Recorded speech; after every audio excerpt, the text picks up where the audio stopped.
je viens d'être reçu par Monsieur le Premier ministre du Burkina Faso et naturellement c'était une occasion pour moi de lui renouveler nos félicitations après sa nomination à ce poste important et lui réaffirmer nos vœux de succès voilà, dans cette mission, dans cette noble mission de servir le pays à un niveau aussi élevé.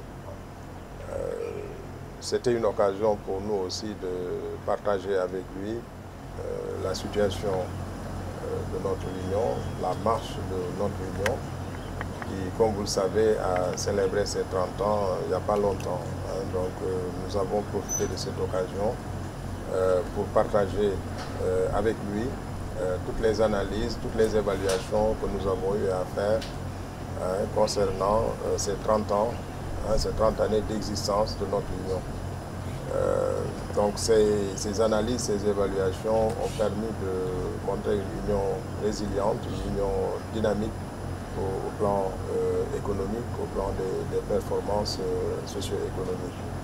Et naturellement, dans cette dynamique, le Burkina Faso également a joué toute sa partition pour permettre pendant ces 30 ans d'avoir une union avec les caractérisations que je viens d'indiquer tout à l'heure. Cette rencontre a été également pour nous l'occasion de renouveler notre solidarité et tout notre soutien aux plus hautes autorités du Burkina Faso, donc face particulièrement à la situation sécuritaire que nous vivons avec les autorités, avec le peuple burkinabé, et réaffirmer donc toute notre disponibilité à être à côté des États, être à côté des populations pour un mieux-être et pour aider à faire face en tout cas à cette situation difficile.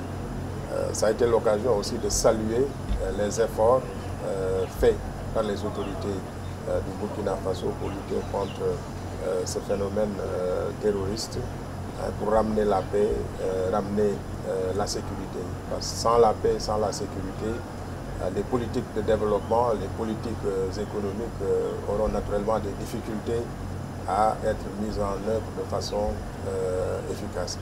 Donc, et comme vous le savez, l'UEMOA travaille depuis quelques années maintenant sur ce volet paix et sécurité, avec une délégation générale qui est mise en place et qui travaille en étroite collaboration avec les ministres chargés de la sécurité pour ensemble trouver les voies et moyens de coordonner leurs actions, de partager leur expérience pour lutter plus efficacement contre le phénomène terroriste et aller vers un espace communautaire apaisé.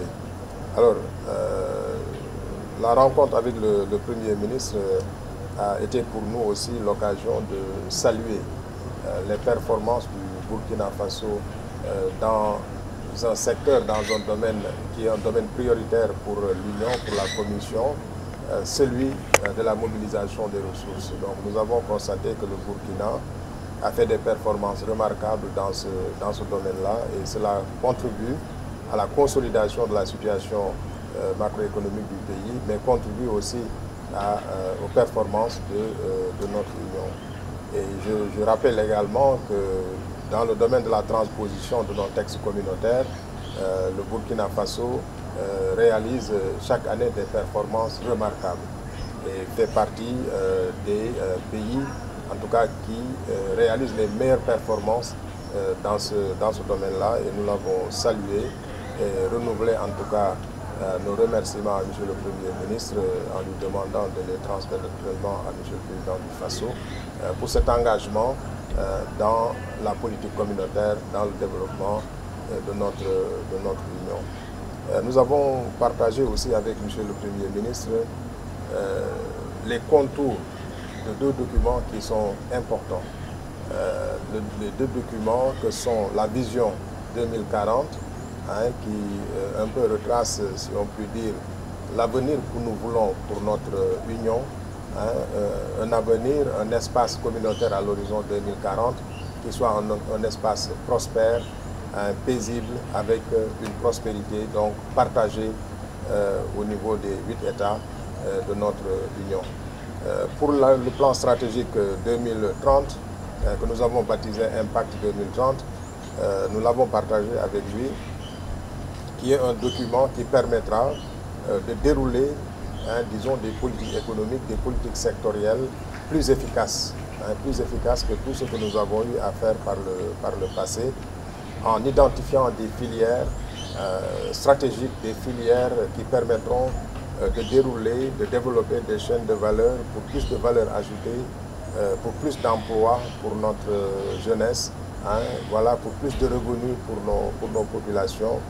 Et ce plan stratégique, dans son contenu, vise notamment à valoriser les ressources nationales, nos ressources internes que nous avons, nos richesses que nous avons un peu partout, dans nos sous-sols, dans nos mers, sur nos terres, partout, que nous essayons de les valoriser donc pour le bien-être de nos populations. Et naturellement, c'est dans cette même voie que les autorités du Burkina sont en train de travailler depuis quelques années. Donc il y a véritablement une convergence de vue et d'orientation dans ces domaines, disons, économiques. Donc je pense que cela est important. Et depuis hier, d'ailleurs, l'atelier de lancement donc de la vulgarisation de ces plans a débuté ici même au Burkina Faso. Et après, nos équipes, nos commissaires vont aller dans les différents pays pour partager cette vision et ce plan stratégique de notre Union. Voilà, qui sont des documents très importants et que nous espérons vont aider, une fois mis en œuvre, à avancer plus vite dans le domaine de l'intégration, à amener plus de prospérité pour nos populations.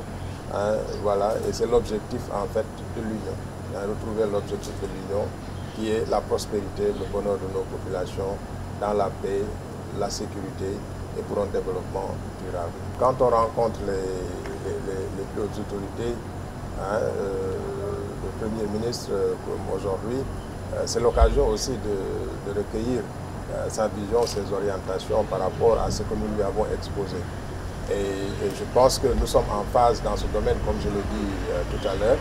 Ce que nous sommes en train de développer est particulièrement et parfaitement en phase avec ce que les autorités du Burkina sont en train de dérouler. Il a réaffirmé, Monsieur le Premier ministre, son engagement pour l'Union. Il a réaffirmé son engagement pour notre Union et nous a encouragé à continuer à aller dans le sens du développement de l'intégration économique sous-régionale. Donc les orientations du Premier ministre qui étaient en filigrane dans ce que j'ai dit, naturellement, ont été bien notées et nous allons travailler à voir comment tout cela sera mis ensemble, comme je l'ai dit tout à l'heure, pour le développement communautaire de notre Union. Merci. Merci beaucoup.